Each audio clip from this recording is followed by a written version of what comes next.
Kami akan mengangkat sebuah hadis berkenaan dengan alamatus sa'ah, tanda-tanda akhir zaman atau tanda-tanda mendekatnya kiamat, yang disampaikan oleh sahabat Abu Hurairah radhiyallahu anhu. Abu Hurairah radhiyallahu anhu berkata bahwasanya Rasulullah sallallahu alaihi wasallam bersabda, "Demi zat yang jiwaku berada dalam genggamannya, dunia ini tidak akan musnah sehingga orang-orang saling bunuh satu sama lain tanpa mengetahui apa penyebabnya. Demikian juga orang yang dibunuh, dia tidak tahu apa penyebabnya sehingga dia harus dibunuh." Maka ditanyakanlah kepada beliau Nabi Muhammad sallallahu alaihi wasallam, bagaimana mungkin hal itu bisa terjadi? Nabi sallallahu alaihi wasallam menjawab, itulah al-harju, yang membunuh dan yang dibunuh sama-sama berada di dalam neraka. Hadis riwayat Imam Imam Muslim nomor 2908 dalam bab al-fitan. Jadi saudaraku rahimakumullah, di antara tanda-tanda akhir zaman ialah fenomena manusia saling berbunuhan. Namun uniknya, baik yang membunuh maupun yang dibunuh sama-sama tidak mengerti apa sebabnya dia harus membunuh, apa sebabnya dia dibunuh, ya. Dan kalau kita lihat spektrum kemungkinan peristiwa seperti ini terjadi, dia bisa dimasukkan dalam banyak kategori permasalahan. Contoh, peperangan. Di akhir zaman ini banyak sekali bentuk peperangan yang tidak jelas tujuannya apa, atau yang pasti tujuannya bukan li'i'la'i kalimatillah, untuk meninggikan kalimat Allah, sehingga saling berbunuhan antara dua pihak pasukan itu sama-sama mengejar sebab-sebab duniawi. Nah, sudah barang tentu bentuk pembunuhan di sini menjadi suatu perkara yang besar sekali kemungkinan pembunuhnya maupun yang dibunuhnya sama-sama masuk neraka. Jadi ini fenomena yang sangat banyak terjadi, terutama semenjak kita hidup di babak yang paling kelam dalam sejarah umat Islam ini, babak kepemimpinan mulkan jabriyatan, para penguasa yang memaksakan kehendak mereka. Zaman di mana sistem iman dan tauhid sudah tidak tegak lagi, tetapi justru yang tegak adalah tatanan kehidupan yang berfondasikan kekufuran dan kesyirikan, sehingga berbagai bangsa seolah-olah berlomba-lomba membanggakan kebangsaannya masing-masing, nasionalismenya masing-masing, bendera kelompok suku etnisnya masing-masing. Padahal di dalam Islam ada larangan dari Nabi SAW. Man qatala ala asabiyatin, barang siapa yang berperang di atas bendera fanatisme kelompok, mau itu kelompok karena suku kah, etnis kah, karena kesamaan profesi kah, atau apapun, asalkan bukan karena Allah Ta'ala, maka ini adalah bentuk kematian yang sia-sia. Na'udzubillahi min dzalik. Karenanya saudaraku rahimakumullah, kita harus waspada.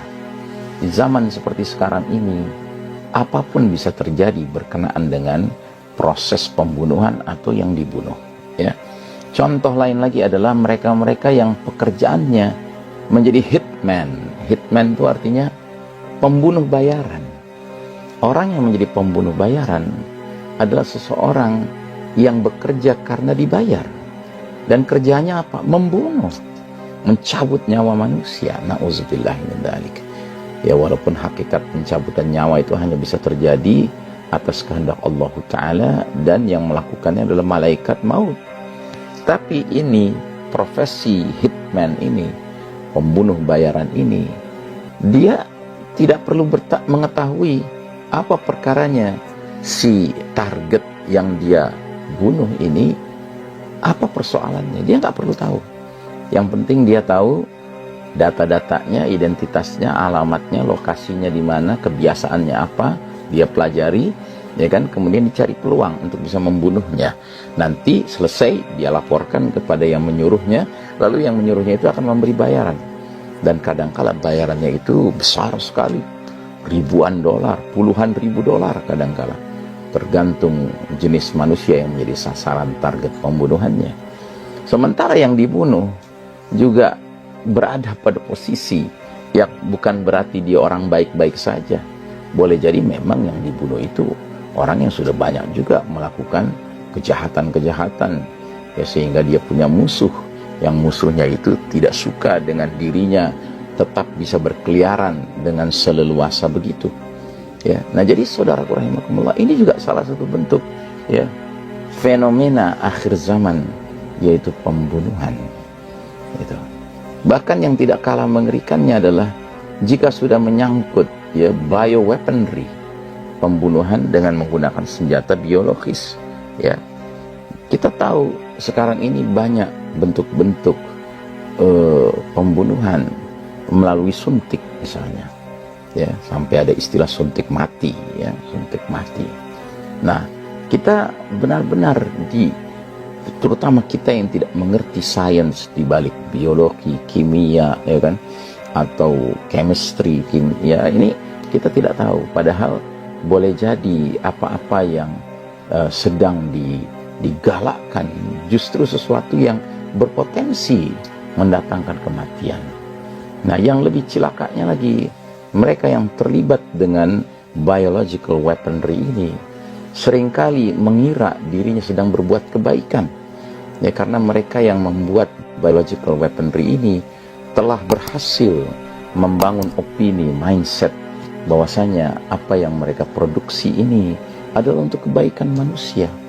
Dan ini yang diibaratkan di dalam surah Al-Baqarah ayat-ayat awal, ya, jika dikatakan kepada mereka la tufsiduna fil ard, jangan berbuat kerusakan di muka bumi, mereka malah menjawab innama nahnu muslihun, sesungguhnya kami ini orang-orang yang berbuat kebaikan, perbaikan.